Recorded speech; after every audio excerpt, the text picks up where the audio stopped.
ganyan ko. Ganyan ko. Ang palaya, katalo nun. Dalawang hiwang manok lang ako.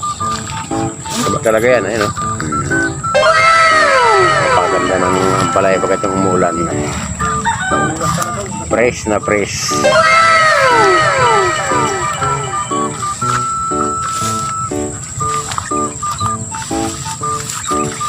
Kukuha po kami ng gulay dito sa bakanting lote.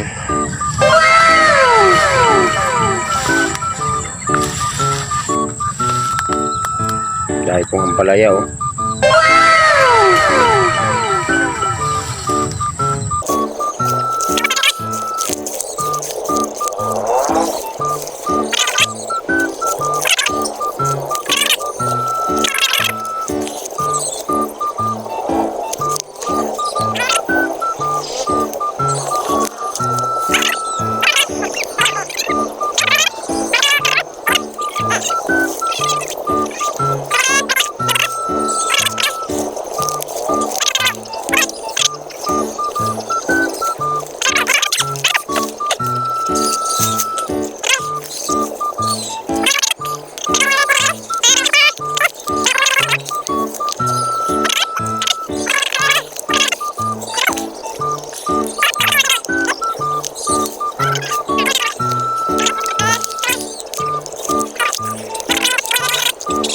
Maraming salamat po sa panonood nyo guys.